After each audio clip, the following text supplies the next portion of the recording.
안녕하세요. 책한민국입니다. 오늘 소개할 책은 사소한 불행에 인생을 내어주지 마라. 지은이는 요한 크라우네스, 철학을 읽고 쓰는 독일 작가입니다. 세상에 우연한 일이란 없다. 삶에서 일어나는 아주 사소해 보이는 일에도 깊은 의미가 담겨 있을지 모른다. 그런데 이 통찰은 최신 학문의 연구 결과가 아니다. 2000년 이상의 역사를 자랑하는 그리스 철학에서 내린 결론이다. 바로 스토아 학파의 철학이다. 스토아 학파의 철학자들은 그렇게 밝혀낸 원칙들을 자기 삶에서 몸소 실천하고자 했다. 생각으로 끝내지 않고 실천하는 것이 스토아주의다. 우주의 원칙들과 조화를 이루며 행복하고 의미 있는 삶을 사는 것, 이것이 스토아 철학의 목표다. 스토아 학파의 대표적 인물이자 로마 제국 황제였던 아우렐리우스는 스토아의 기본 사상을 다음과 같이 정리해 후대에 전했다. 만물은 신성한 유대로 맺어져 있다. 서로 생소한 것이란 없다. 모든 피조물은 상호 보완하면서 똑같이 세상의 조화로운 질서를 목표로 한다. 우리 삶에 우연이 존재한다는 생각은 우리에게 일어나는 사건들에 얽힌 인과관계를 모르는 데에서 비롯된다. 세상 만사는 뜻깊은 의미를 통해 서로 연결되어 있다. 고대 그리스에서 시작된 스토아 학파는 대략 기원전 300년과 기원 후 250년 사이 로마의 고대 세계관으로까지 확장되며 황금기를 맞이했다. 침착하고 평온하고 균형 잡힌 삶을 살고자 한다면 당신은 이미 스토아주의자가 되는 첫걸음을 내디딘 셈이다. 15세기 프랑스의 유명한 인문주의자이자 철학자, 작가였던 프랑수와 라블레는 이런 말을 남겼다. 운명은 원하는 자는 이끌어주고 원하지 않는 자는 끌고 간다. 스토아 학파는 기원전 300년경 그리스 사상가 키티온의 제논에 의해 창시되었다. 제논과 그의 제자들에게는 정기적으로 공부하고 가르침을 펼칠 만한 공간이 없었다. 그래서 그들은 그리스어로 스토아 포이킬레라 불리는 채색된 주랑, 즉 기둥이 늘어선 복도에 모였다. 그곳은 고대 아테네의 큰 시장이자 광장인 아고라의 북쪽 끝자락이었고 거기서 회합한 철학자들을 가리켜 스토아 학파라 불렀다. 스토아주의에서 내건 최고의 이상은 아파테이아, 즉 초연함이다. 아파테이아는 그 어떤 감정의 동요도 없이 만사를 초연하게 받아들이고 고통과 쾌감에 대해 똑같이 무심한 마음을 갖는 것이다. 스토아 학파에서 말하는 운명에 대한 수능은 아타락시아라고도 하는 완전한 자기 통제와 평정으로 얻을 수 있다. 스토아주의자들에 따르면 세계는 아이테르라 불리는 태초의 불에서 탄생했다. 이 불에서 존재자, 즉 진료인 힐레가 생기고 여기에 바로 신적 이성으로서 우주 전체에 작용하는 로고스가 생기를 불어넣는다. 로고스는 세계에 스며들어 있을 뿐 아니라 질서를 부여하고 유지하며 거기에 있는 영혼이 깃든 사물들을 움직인다. 로고스는 세상의 척도가 되고 법칙성을 제공하고 종국에는 목적과 의미를 부여하는 원칙이다. 로고스는 작은 것들에 내재한 우주의 정신이다. 로고스는 이 세상 만물 속에 만물을 통해 표현되기 때문에 좋고 나쁘고를 떠나서 세상 만사는 미리 정해져 있다. 스토아 학파에서는 이를 두고 섭리라고 한다. 인간은 끝없는 인과의 사슬로 이루어진 자신의 본성에 따라 살아가야 한다는 뜻이다. 아파테이아란 두려움, 노여움, 슬픔, 혐오, 놀라움 같은 감정들이 불러일으키는 정념과 열정에서 벗어난 자유로운 상태를 말한다. 여기서 이끌어낼 규칙은 당신의 정념과 충동에 굴복하지 말라는 것이다. 아타락시아, 즉 부동심은 스토아적 평정심에 도달한 상태를 말한다. 이런 상태에 이른 정신은 온갖 역경이 도사린 종잡을 수 없는 인생 앞에서 흔들리는 법이 없고 정념에도 영향을 받지 않는다. 여기서 이끌어낼 규칙은 언제나 평온한 상태를 유지하고 흔들리지 않는 마음, 부동심을 연습하라는 것이다.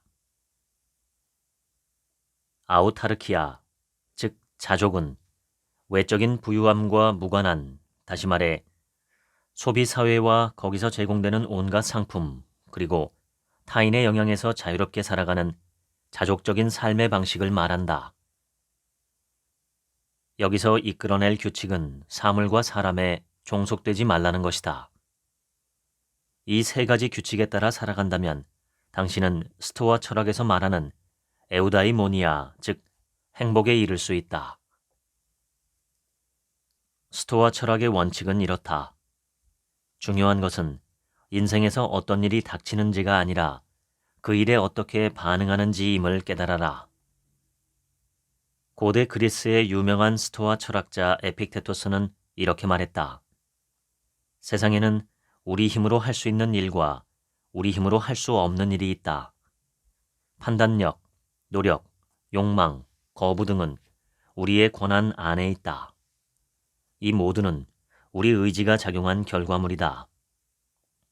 육신, 재산, 명예, 사회적 지위 등은 권한 밖의 일이다. 또 우리 자신이 이룬 성과가 아닌 모든 것도 그렇다. 당신의 영향 아래에서 할 수 있는 것과 그렇지 못한 것을 구분하는 법을 배워라. 무수한 고통의 원인은 두 가지 오류의 뿌리를 두고 있다. 스토아 철학이 경계하는 가장 중요한 두 가지 오류는 다음과 같다. 1. 당신의 영향력 밖에 있는 일을 통제하고 권한을 행사하려는 끊임없는 헛된 시도. 2.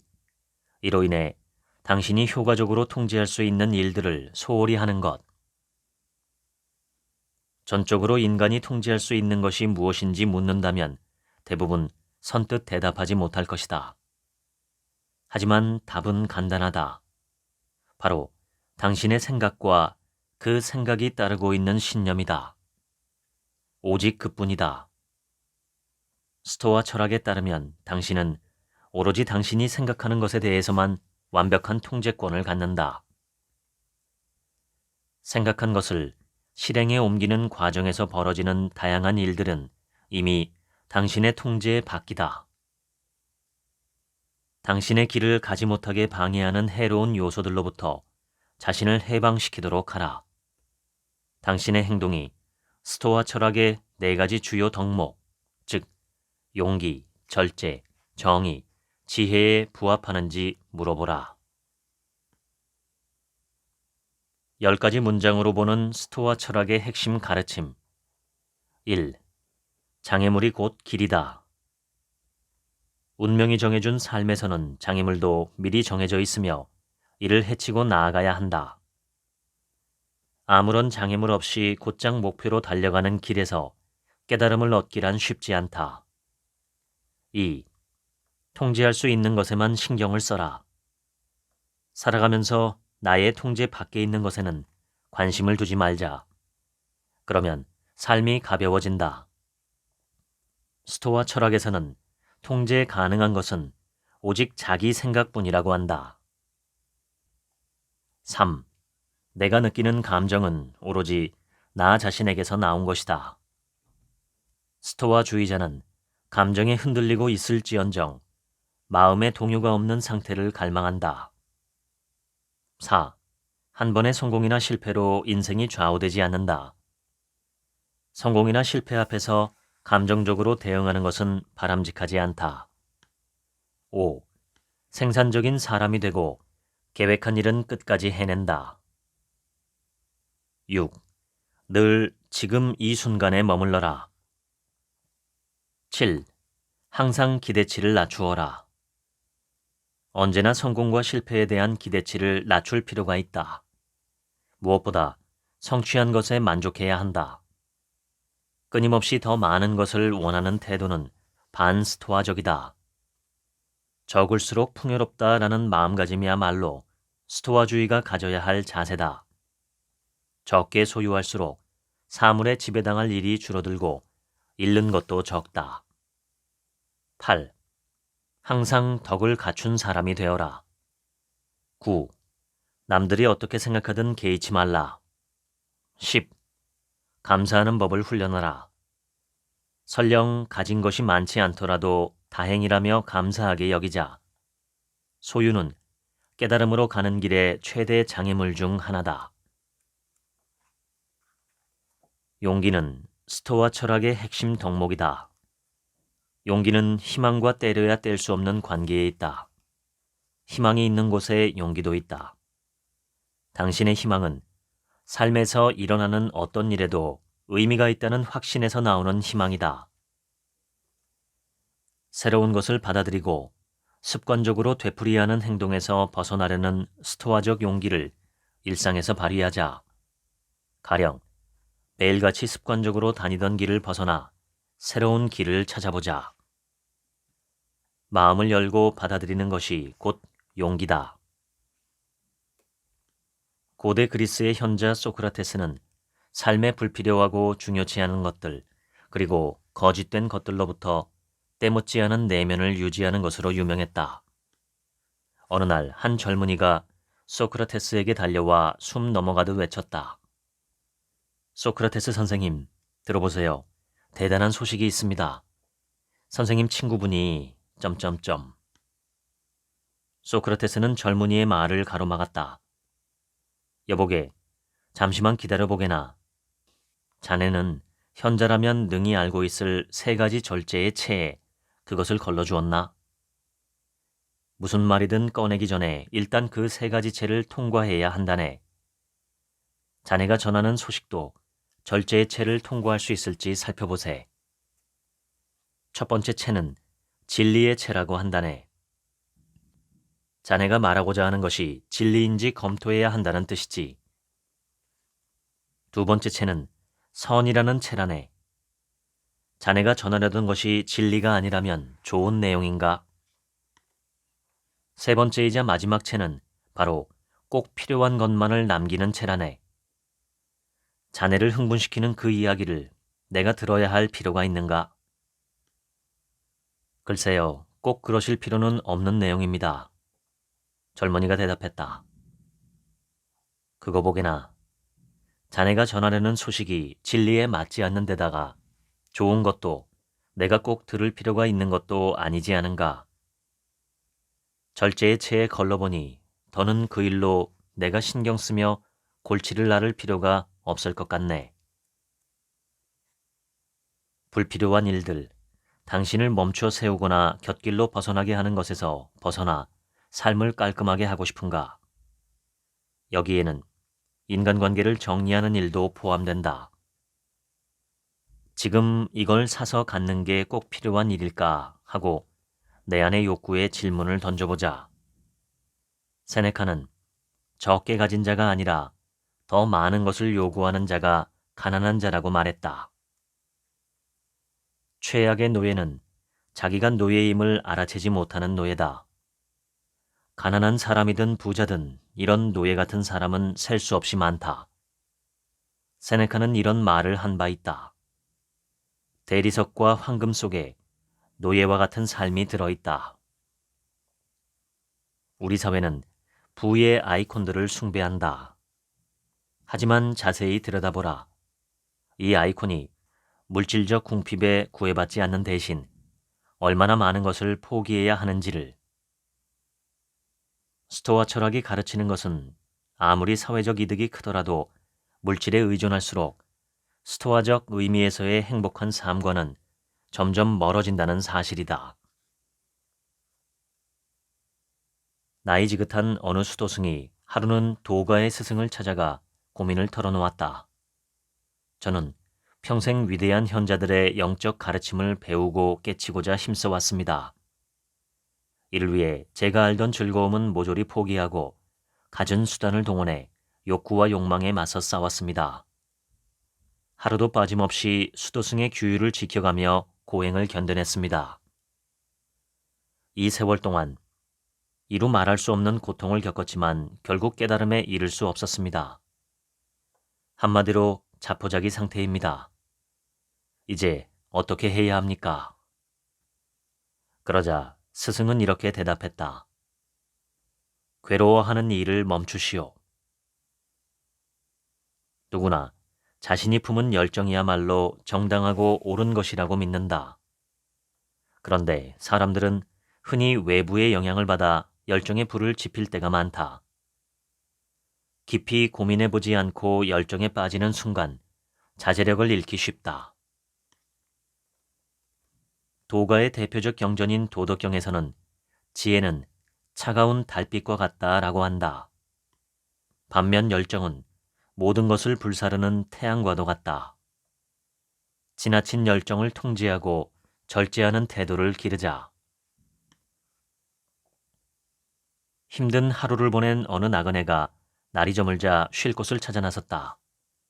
그때 마디마디가 툭 튀어나온 고목 한 그루가 눈에 띄었다. 고목 아래에 앉아 그는 생각했다. 시원한 물을 마실 수 있다면 얼마나 좋을까. 이런 생각을 하기 무섭게 맑은 샘물이 가득한 유리병이 눈앞에 나타났다. 나그네는 어찌된 영문인지 몰라 놀랄 뿐이었다. 물을 마신 나그네는 이어서 이런 생각을 했다. 아, 제대로 된 밥 한 끼를 먹을 수 있다면 얼마나 좋을까. 순간 그의 눈앞에 산의 진미가 가득 차려진 상이 펼쳐졌다. 풍성한 음식상을 바라보며 나그네는 생각했다. 편히 앉을 수 있는 의자가 있다면 얼마나 좋을까. 이 소원도 뚝딱 이루어졌다. 잠시 후에는 나무 아래에 감미로운 음악이 울려 퍼지고 숲속이 온통 수많은 초가 달린 샹들리에의 아른거리는 불빛으로 환히 밝혀졌다. 나그네는 그렇게 푹 쉬면서 잘 먹고 잘 마신 덕에 다시 기운을 차렸다. 그러면서 이런 생각을 했다. 편히 잘 수 있는 침대가 있다면 얼마나 좋을까. 이런 생각을 하자마자 푹신한 침대가 눈앞에 나타났다. 침대에 누운 그는 잠들기 직전 문득 머릿속에 이런 생각을 떠올렸다. 아, 지금 맹수가 나타나면? 바라는 게 적을수록 부족함도 줄어든다. 세상은 온갖 유혹으로 가득 차 있다. 에픽테토스는 이렇게 말했다. 우리 마음이 향하는 곳에 걱정거리가 있다. 그리스의 유명한 철학자 디오게네스가 남긴 말을 되새겨보자. 어떤 것도 바라지 않는 것은 신들의 특권이고 적게 바라는 것은 신과 닮은 인간의 특권이다. 어느 마을에 쉽게 흥분하고 툭하면 화를 내는 다혈질 청년이 살고 있었다. 그런 아들을 지켜보던 아버지가 하루는 못이 가득 든 상자와 망치 한 자루를 청년의 손에 쥐어주었다. 그리고 나무 울타리로 데려가더니 이렇게 말했다. 화가 나서 고함을 지를 때마다 이 나무 울타리에 못을 하나씩 박거라. 다음 날 저녁 청년은 이미 20개나 되는 못을 울타리에 박았다. 그리고 청년은 쉴 새 없이 화를 내는 것보다 울타리에 망치로 못을 박는 게 훨씬 편하다는 걸 깨달았다. 날이 갈수록 울타리에 박히는 못의 숫자는 줄어들었다. 얼마 지나지 않아 화내는 걸 멈춘 청년은 아버지를 찾아가 자랑스럽게 이 사실을 알렸다. 아버지는 말했다. 이제부터는 화를 내지 않는 날마다 울타리에서 못을 뽑아내거라. 또다시 며칠이 지났고 청년은 이번에도 당당히 아버지를 찾아가 울타리의 못을 전부 다 뽑았다고 알렸다. 잘했다. 이제는 울타리에 얼마나 많은 구멍이 뚫려 있는지 한번 보거라. 예전의 울타리가 아니란다. 홧김에 말을 하거나 행동에 나서기 전에 항상 울타리의 못과 그 구멍들을 먼저 생각하거라. 오늘날 우리 사회는 사사건건 의견을 묻는 것이 유행처럼 되어버렸다. 이런 현상은 특히 SNS에서 심각하다. 매일 벌어지는 일들을 놓고 너무나도 성급하고 설익은 오류투성이의 의견을 내놓는다. 게다가 대부분 당신과 직접적인 관련이 없는 문제다. 이런 상황에 대비해 우리는 판단 자체를 하지 않는 연습이 필요하다. 사적인 일이든 업무와 관련된 일이든 그 어떤 질문에도 항상 답할 필요는 없다. 벌어지는 일에 관여하지 않고 관찰하는 법을 연습하라. 머릿속으로 거리를 두자. 인간을 불안하게 하는 것은 외부의 사물이나 상황이 아니라 그에 대한 왜곡된 판단이라는 것이 스토아 철학의 중요한 가르침이다. 예를 들어 텔레비전의 토크쇼를 보면서 의식적으로 출연자들의 발언에 대해 바로바로 자기 판단을 내리려고 하지 말자. 이렇게 정신을 훈련하면 대부분의 대화가 당신 삶에 별 의미를 갖지 못하고 그냥 흘러가고 있음을 깨닫게 될 것이다. 잡다한 의견 속에서 길을 잃기보다 단순함 속에 머무르라. 부정적 사고를 씻어내고 건강한 사고방식을 이끄는 일련의 조치를 가리키는 말로 사고위생이라는 말이 있다. 우리가 직접 통제할 수 있는 것은 자기의 생각뿐이기에 어떤 생각을 할지 그 생각을 계속 이어갈지는 전적으로 자신에게 달린 일이다. 아우렐리우스는 생각은 오랜 시간에 걸쳐 영혼을 물들인다 라고 했다. 우리는 정신을 여러 생각으로 물들이며 하루하루 살아간다. 부정적 생각을 자주 할수록 우리의 정신은 이런 생각에 물들면서 비슷한 특성을 띠게 된다. 그러면서 점점 부정적인 사람이 되고 이 같은 정신의 위력 속에 지각과 사고가 형성되고 완성된다. 어느 순간 긍정적인 것을 보고 행복을 느끼는 능력마저 잃는다. 부정적인 생각 대신 우리에게 필요한 것은 태연함과 평정심이다. 그래야 바깥 사물에 대해 의식적으로 거리를 두면서 자신의 영혼에 부담을 주지 않을 수 있다. 이처럼 평안을 유지할 때 내면에서 보호받고 안전하다고 느끼며 동시에 모든 강요에서 자유로운 해방감을 맛본다. 이것이 스토아적 행복과 평온의 원천이다. 아우렐리우스의 말을 기억하자. 내가 자주 떠올리는 생각들이 너의 신조가 된다. 영혼은 생각들로 채워지기 때문이다. 내일이 없다고 여기면 오늘에 충실할 수 있다. 옛날 옛적 티베트에서 있었던 일이다. 어느 산골짜기 사원에 지혜로운 스님 한 분이 살고 있다는 소문이 퍼졌다. 하루는 한 부인이 스님이 있는 사원을 찾아갔다. 부인은 스님을 찾아온 이유를 말하며 자신의 미래를 점쳐달라고 부탁했다. 결국 부인의 간청에 못 이긴 스님이 말했다. 부인의 손금을 봐주겠소. 이리 손을 줘보시구려. 노승은 혼잣말로 중얼거렸다. 아, 이건 뭐지? 놀랍고 흥미롭구만. 정말 특이하단 말이야. 부인은 더욱더 조바심이 나면서 과연 노승이 어떤 점괘를 들려줄지 궁금했다. 잠시 후 노승이 말했다. 부인, 그대의 손바닥에 그대의 미래가 새겨져 있고 내 판단은 한 번도 틀린 적이 없다는 건 그대도 잘 알고 있을 거요. 그대의 미래에 관해 정해진 건 없소. 어떻게 될지는 온전히 그대에게 달렸소. 카르페 디엠, 즉 오늘을 잡아라. 고대 로마의 시인 호라티우스의 시 한 구절에서 유래한 이 말은 바로크 시대 이후로 자주 사람들의 입에 오르내렸다.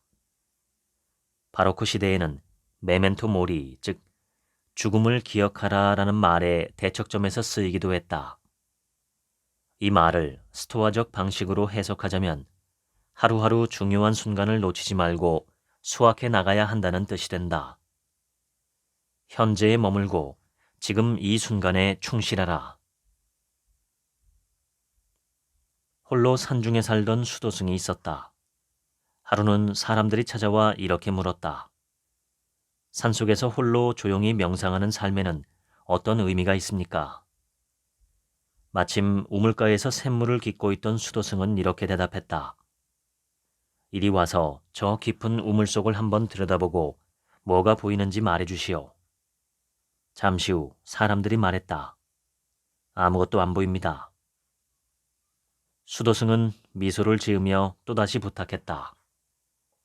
우물 속 깊은 곳을 들여다본 뒤 뭐가 보이는지 말해주시오. 재차 우물 속을 들여다본 사람들은 놀라서 이렇게 외쳤다. 아, 우리 모습이 보입니다. 그러자 수도승이 말했다. 그대들이 좀 전에 우물을 내려다봤을 때는 물이 출렁이며 가만히 있지 않았소. 내가 물을 길었기 때문이요. 두 번째에는 물이 움직임을 멈추고 잠잠해졌소. 그것이 바로 고요함과 명상이 가져다주는 경험이고 그럴 때 우리는 자기 자신을 볼 수 있는 것이요. 이번에도 다시 인내심을 갖고 좀 더 기다려보시오. 잠시 후 수도승은 우물 속을 다시 들여다보라고 했다. 사람들은 깜짝 놀라 외쳤다. 우물 바닥에 돌멩이들이 보입니다. 그러자 수도승이 말했다. 이 역시 고요함과 명상이 가져다주는 경험이요. 충분한 시간을 기다리면 사물의 근본을 볼 수 있게 되는 것이라오. 젊은이들이 즐겨 찾는 한 작은 카페에 늘 유쾌한 얼굴로 앉아있는 노인이 있었다. 어느 날 노트북을 펼쳐놓은 채 심각한 얼굴로 앉아있는 한 학생이 노인의 눈에 띄었다. 학생이 노인에게 말을 걸었다. 실례합니다. 제가 이 카페를 자주 찾는데 올 때마다 선생님은 늘 기분이 좋아 보이셨어요. 그런데 저는 그렇지 못하답니다. 그 비결이 뭔지 꼭 좀 알려주세요. 노인이 대답했다. 비결이랄 것도 없어요. 제 삶은 평탄하지만은 않았고 좌절의 순간들도 많았지요. 하지만 늘 제게 일어나는 모든 일에서 좋은 점을 보려고 노력했어요. 어떤 일에 대해서 우리는 항상 두 가지 태도를 취할 수 있는데 사람들은 대부분 부정적인 시각을 택하지요. 가령 나는 열차를 놓칠 때면 왜 하필 나한테 이런 일이 일어날까? 이번에도 운이 나빴어. 여기서 10분을 더 기다리고 싶지 않아. 라고 불평하지 않아요. 대신 이렇게 생각하지요. 괜찮아. 10분 후면 다음 열차가 도착할 거야. 그 시간을 이용해 멋진 햇살을 즐겨야지. 그리고 집을 청소할 때가 되면 아, 싫어. 지겨운 청소를 또 해야 하다니. 정말 지긋지긋해. 라고 불평하는 대신 이렇게 말하지요. 이봐, 지금 제대로 청소를 하면 집이 깨끗해지고 근사하게 보일 거야. 게다가 청소하면서 좋아하는 노래도 다시 들을 수 있잖아. 또 요리를 하다가 칼에 손을 베었다고 해봅시다. 그럴 때는 말도 안 돼. 왜 자꾸만 나한테 이런 일이 일어나지? 손가락을 제대로 움직이려면 며칠을 더 기다려야 하잖아. 라고 생각하는 대신 이렇게 말하지요. 괜찮아. 별 상처도 아니잖아. 곧 나을 거야. 다행히 집에는 반창고도 있지. 어떤 시선으로 바라보는지에 따라 같은 상황도 전혀 다른 의미가 된다. 유명한 스토아 철학자들의 삶을 살펴보면 그들의 태도에 어떤 자책의 흔적도 없음을 알 수 있다. 자신에게 닥친 일에 대한 후회나 죄책감, 심지어 자기 학대 등은 그들에게 낯선 일이다. 일이 잘못되었다고 자신을 비난할 필요는 없다는 것이 스토아 철학자들의 생각이었다. 어떤 일이든 최선과 최악의 결과가 있을 수 있다는 마음가짐이 중요하다. 이를 염두에 두면 어떤 일의 결과가 양극단 중 어느 쪽을 향하든 가혹한 자기 비판에 빠지지 않게 된다. 로마 성문 앞에 자리한 어느 시골 마을에 농부가 살고 있었다. 그는 로마의 장터로 당나귀를 타고 가 농장에서 키운 신선한 채소를 판매하곤 했다. 로마로 갈 때마다 강을 건너야 했던 농부는 강을 손쉽게 건널 수 있는 수심이 얕은 지점을 잘 알고 있었다. 다만 강 바닥에는 돌과 바위가 많아 강을 건널 때마다 당나귀에서 내려야만 했다. 어느 날 다시 수심이 얕은 곳에 도착했을 때 농부는 평소보다 강물이 깊다는 사실을 깨달았다. 쏟아진 비에 강물이 급격히 불어난 것이다. 이대로 강을 건넌다면 엉덩이까지 흠뻑 젖을 게 뻔했다. 화가 난 농부는 크게 투덜대며 불만을 쏟아냈다. 우리 마을 사람들은 왜 내 채소를 사지 않지? 왜 나 대신 아내가 로마로 가지 않는 거야? 이놈의 당나귀는 왜 이렇게 다리가 짧아? 다리만 길었어도 내가 젖을 일은 없었을 텐데. 도대체 장마철도 아닌데 비는 왜 내린 거야? 그러더니 이번엔 강물을 향해 욕설을 퍼부었다. 천하의 몹쓸강 같으니 물은 왜 이렇게 많이 흘려보내지? 내가 돈을 못 벌어오면 다 내 책임이야. 내가 화내는 건 다 너 때문이라고. 농부는 차디찬 강물에 멈춰서서 점점 더 흥분했고 급기야 지팡이를 들더니 욕설과 함께 강물을 사정없이 후려쳤다. 이 빌어먹을 강물이 나를 화나게 할 작정이었어.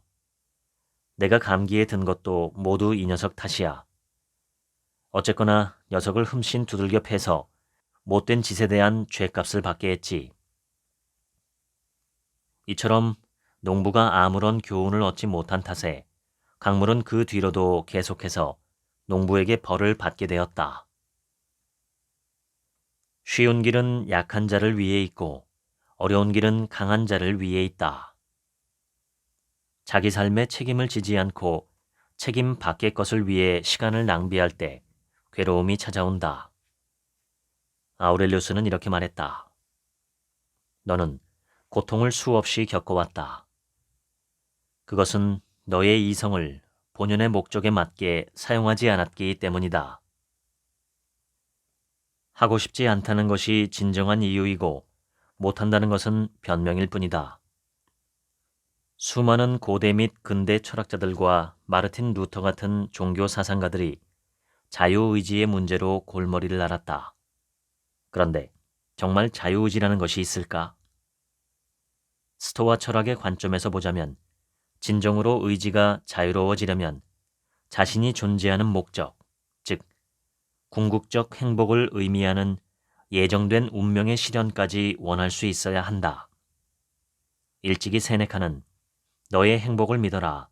그러면 너는 행복을 불러올 것이다 라고 했다. 행복은 행복을 불러온다. 우주에서는 같은 것끼리 서로 모이는 경향이 있다. 동양의 지혜에서는 절정 경험에 대해 자주 언급한다. 이것은 어떤 상태를 말하는 걸까? 스토아적 절제력과 덕목을 실천하며 강한 의지력을 키워나갈수록 고도의 집중 상태에 가까워진다는 것이다. 원하는 것과 할 수 있는 것은 완전 별개의 일이다. 둘은 전혀 다른 세계에 속한다. 다만 이 두 가지가 합쳐질 때 의지력은 더없이 막강해진다. 달리 표현하면 원하기는 쉽지만 해내기는 쉽지 않다. 그런데 의지력을 발휘하는 것이야말로 스토아주의자로서 걸어가는 길에 성공을 약속하는 확실한 보장이다. 우리는 두려움 때문에 내리는 결정이 우리 삶에 얼마나 많은지 짐작조차 못할 것이다. 또 그렇게 내린 결정이 자신은 물론 타인의 삶에 어떤 결과를 초래하는지는 더더욱 모를 것이다. 세네카는 이렇게 조언한다. 얼마나 오래 사는가는 내게 달려있지 않지만 진정한 삶을 사는지 아닌지는 내게 달려있다. 세네카는 누구든 죽음을 두려워할 필요가 없음을 전하려 했다. 죽음은 이 세상에 존재하는 것이라면 모두 겪어야 할 운명이기 때문이다. 세네카는 또한 죽음을 태연히 바라보라. 죽음의 두려움을 이겨내면 더 이상 슬픈 일은 없다. 라고 했다. 두려워할 것이 하나 있다면 그것은 두려움에 가로막혀 참된 삶을 살지 못하고 자신에게 주어진 인생 행로를 따라가지 못하는 것이다. 당신이 두려움에 굴복해 당신의 삶 안으로 들여올 때 두려움은 그림자처럼 평생 우리 위에 드리워져 따라다닌다. 그동안 얼마나 많은 것을 두려워했는지 마음속으로 곰곰이 생각해보라. 또 두려움에 사로잡힌 나머지 얼마나 큰 손해를 입었는지 생각해보고 이 같은 결과가 나의 두려움과 어떤 관계에 있었는지를 성찰하라. 스토아 철학자들은 두려움에 맞서 단단한 장벽을 친 내면의 성체를 강조한다. 성체를 보호하는 장벽은 바로 나의 의지다. 강한 의지를 바탕으로 행동에 나설 때 두려움은 그 장벽에 튕겨나가면서 위력을 잃는다. 이때 중요한 역할을 하는 것이 바로 유일하게 나의 통제하에 있는 것, 즉 내 생각을 통제하는 일이다. 어떤 행동을 할 때 두려워하지 않기로 결정할 권한을 쥐고 있는 것이 바로 우리 생각이기 때문이다. 세네카는 말한다. 두려움 없음을 전제로 하지 않는 행복은 없다. 스토아 철학에 따르면 사람들이 살면서 해야 할 일은 두 가지뿐이다. 하나는 선하고 정의로운 사람이 되는 것, 다른 하나는 자신의 운명과 소명, 천직과 책무를 충실히 따르는 것이다. 그렇지 않고서 일시적인 만족감을 주는 일에만 관심을 쏟는다면 인생 전반을 봤을 때 소중한 삶의 에너지를 낭비하는 것과 마찬가지다. 창조적 인간이라면 자기가 가는 길에 맞는 창조성을 발휘해야 한다. 세네카는 이렇게 말했다. 여러 사람에게 유용한 자만이 살아있는 사람이다. 자신을 올바르게 이용할 줄 아는 사람만이 살아있는 사람이다. 부유한 상인이 있었다. 그는 도둑 맞을까봐 두려워 거액의 돈을 천에 꿰매 보관했다. 그러던 어느 날 그의 귀중한 천꾸러미가 감쪽같이 사라지는 일이 벌어졌다. 낙심한 상인은 100탈러에 달하는 보상금을 내걸었다. 얼마 후 그 천꾸러미를 발견한 어떤 정직한 사람이 그를 찾아왔다. 이루 말할 수 없이 기뻤던 상인은 곧장 천에 쌓여있던 돈을 헤아려 보았다. 그런데 상인은 그 와중에 어떻게 하면 보상금을 적게 줄 수 있을지 이리저리 머리를 굴렸다. 원래 천꾸러미에 800탈러의 돈을 꿰매어 두었는데 지금 보니 700탈러밖에 남지 않았구려. 그대가 이미 보상금을 직접 꺼내간 모양이요. 천꾸러미를 발견한 사람은 극구 부인하며 자신은 보상금에 연연하는 사람이 아니라고 단언했다. 자신은 남을 속일 줄 모르기 때문에 도둑질을 했다는 비난은 도저히 용납할 수 없다고 했다. 두 사람은 한동안 옥신각신하다 결국 법정에서 시비를 가리기로 했다. 재판관은 다음과 같이 판결했다. 누군가는 800탈러가 들어있는 천꾸러미를 잃어버렸고 또 누군가는 700탈러가 들어있는 꾸러미를 발견했다면 이 둘은 똑같은 꾸러미라고 보기 어렵다. 따라서 700탈러가 든 천꾸러미를 발견한 사람은 진짜 주인이 나타날 때까지 이를 보관할 의무가 있다. 800탈러가 들어있는 천꾸러미를 잃어버린 사람은 그것이 어딘가에서 다시 발견될 때까지 기다리도록 한다. 정직이야말로 가장 대담한 형태의 용기다. 스토아주의자에게 정직은 매일 실천해야 할 중요한 원칙이다. 자기 자신에게 정직하면 자연스럽게 주위에도 정직한 사람이 된다. 스토아 철학에서 솔직함은 여러 가지 의미로 쓰인다. 솔직하다는 말에는 똑바르다, 똑바로 서다 같은 의미도 담고 있기 때문이다. 예를 들어 솔직한 사람은 똑바로 일어서고 꼿꼿이 서 있는 존재이며 정의롭다고 여겨진다. 똑바른 것에 대한 상징물은 항상 기어다니는 짐승의 상징물과 대조해 제시되었다는 점을 떠올려 보면 이해가 쉬울 것이다. 성경에 등장하는 모세와 파라오, 변신하는 뱀 지팡이에 관한 일화가 그런 경우다. 다시 말해, 똑바로 서 있지 않고 땅에 기어다니는 것은 거짓을 일삼고 솔직하지 못한 것으로 여겨졌다. 창세기에서 거짓말을 한 뱀은 배로 기어다니는 저주를 받았다. 사람은 습관의 동물이다. 그런데 습관의 대부분은 삶에 나쁜 영향을 끼치는 것들이다. 스토아 철학에서 말하는 벗어나야 할 부정적 습관은 자신에게 주어진 운명의 길에서 벗어나거나 멀어지게 하는 것을 말한다. 헤라클레이토스는 단언했다. 변한다는 사실만큼 한결같은 것도 없다. 굳어진 습관은 우리를 게으르고 경직된 생각 속에 가둔다. 프랑스의 멀티 예술가 장 콕토는 사람들은 대부분 습관의 폐허 속에서 살아간다고 표현했다. 삶이란 끊임없는 변화의 과정이다. 좋은 방향으로든 나쁜 방향으로든 삶은 움직인다. 이 세상에 그대로 한자리에 머무는 삶은 없다. 나쁜 습관의 힘은 강력하다. 하지만 좋은 습관의 힘은 훨씬 더 강력하다. 내면의 힘을 발휘한다면 나쁜 습관을 좋은 습관으로 충분히 바꿀 수 있다. 과식하는 버릇이 있다면 먹는 양을 줄이거나 탄수화물 섭취를 줄이자.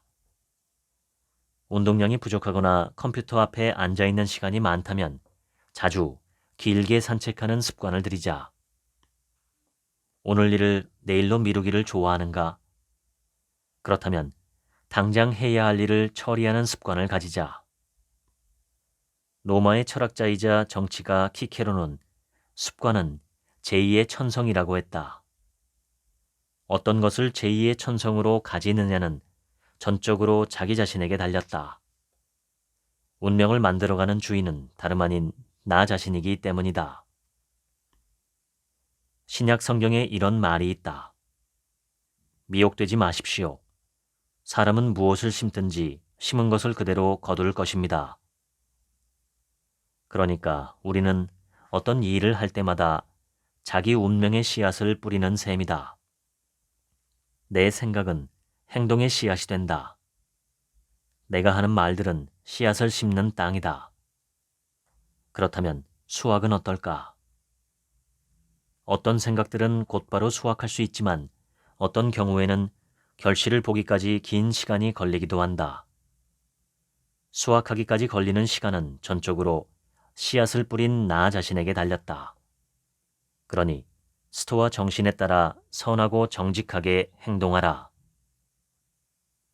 스토아 철학을 실천하는 이들에게 유용한 규칙이 있는데 다음과 같은 4단계로 이루어졌다. 생각을 심으면 행위를 거둘 것이다. 행위를 심으면 좋은 습관을 거둘 것이다. 좋은 습관을 심으면 품성을 완성시킬 것이다. 마지막으로 품성을 씨로 심으면 자기 삶에 부여된 사명을 수확할 것이다. 독일의 니체는 스토아 철학에서 영감을 받은 아모로파티라는 사상을 내놓았다. 운명에 대한 사랑을 뜻하는 이 개념은 삶을 전적으로 긍정하라는 메시지를 담고 있다. 이 개념을 통해 니체는 우리가 필연적인 일을 받아들일 뿐 아니라 사랑할 수 있어야 한다고 역설한다. 아무리 불리한 상황이더라도 개의치 말고 기꺼이 감내하라는 것이다. 이렇게 운명을 받아들일 때 내면의 힘이 생기고 이를 바탕으로 하루하루 흔들림 없이 자기 길을 갈 수 있다. 운명으로부터 달아날수록 점점 더 유약한 존재가 되고 그런 유약한 상태를 즐기고 조장하는 가운데 삶은 점점 망가진다. 삶에서 가장 필요한 건 지금 나를 둘러싼 모든 것을 받아들이는 자세다. 스토아 철학은 이를 수능의 기술이라고 한다. 세네카는 내일이라는 날의 주인도 아닌 우리가 일생의 계획을 세운다는 것은 얼마나 어리석은 일인가 라고 했다. 그러니 삶에 예기치 못한 일이 일어난다면 담담하게 받아들이고 자신을 위해 긍정적으로 활용하자. 두 번째는 나에게 일어나는 일을 받아들이고 그것을 사랑하고 품에 안는 것이다. 이 과정이 바로 아모르파티다. 현재에 존재하는 것이야말로 진정한 삶으로 향하는 유일한 길이다. 플라톤에 의하면 그리스 철학자 헤라클레이토스는 자신의 철학을 만물은 흐른다라는 한마디로 요약했다. 스토아주의자는 덧없는 것에 집착하거나 매달리지 않고 그저 흘러가게 내버려둔다. 이러한 태도의 바탕에는 세계의 원인들이 계속해서 새로운 형태를 띠면서 나타난다는 우주론적 인식이 깔려 있다. 만물은 흐른다라는 깨달음에는 이 같은 인과관계에 대한 통찰뿐 아니라 삶의 끝없는 흐름 속에 시간이란 존재하지 않는다는 인식도 포함되어 있다. 스토아 철학과 일맥상통하는 도가 사상에는 과거에 매달리지 말고 미래에 몰두하지 말라. 과거는 지나갔고 미래는 아직 오지 않았다. 삶은 지금 여기에 있다. 라는 경구가 있다. 당신이 삶의 흐름 속에서 살아간다면 모든 순간이 현재로 존재한다. 그래서 스토아 철학에서는 더 이상 바꿀 수 없는 과거와 통제할 수 없는 미래에 대해 생각하지 말라고 강조한다. 운명을 전적으로 신뢰한 채 삶의 흐름에 몸을 맡기는 훈련이 필요하다. 고대 스토아 철학자들은 자연을 관찰하며 깨달음을 얻었다. 그러나 현대인들은 자연을 주의 깊게 관찰하는 방법을 잊어버렸다. 심리학자 융은 이런 상황을 두고 이렇게 말한 바 있다. 과학적 이해를 통해 우리 세계는 탈인간화되었다. 인간은 우주 속에서 고립된 존재가 되었다. 인간은 더 이상 자연과 긴밀히 연결되어 있지 않고 지금까지 상징적 의미를 지니고 있던 자연 현상에 감정적으로 관여하지 않게 되었다. 변화 속에 산다는 것은 남들은 미처 그것을 예상치 못하더라도 늘 삶의 역경에 대비한다는 뜻이다. 모든 것이 변화 속에 있다면 왜 이런 대비가 필요할까? 이유는 간단하다. 누구든 삶에서 언제 어떻게 어려움을 겪을지 모르기 때문이다. 스토아 철학은 모든 인간은 불완전하고 그 존재가 미완성이라는 가정에서 출발한다. 그렇다고 스토아주의자가 무조건 완벽해지기만을 바라는 건 아니다.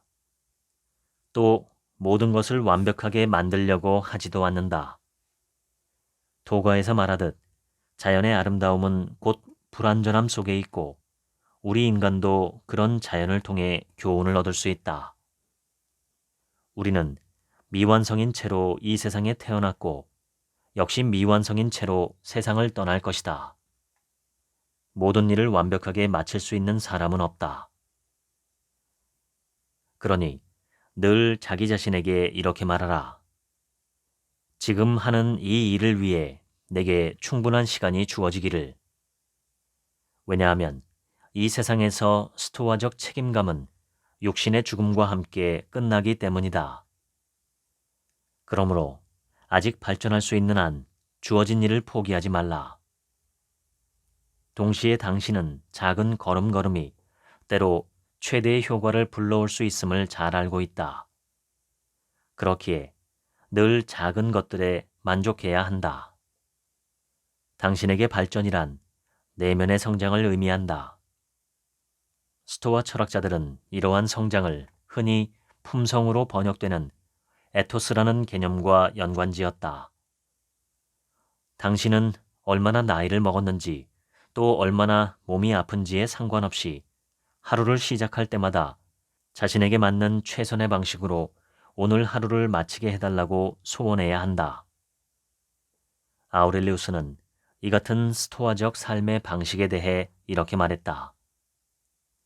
서두르지 않고 게으름 피우지 않으며 가식 없이 하루하루를 마지막 날처럼 살아간다면 완벽한 인격을 닦을 수 있을 것이다.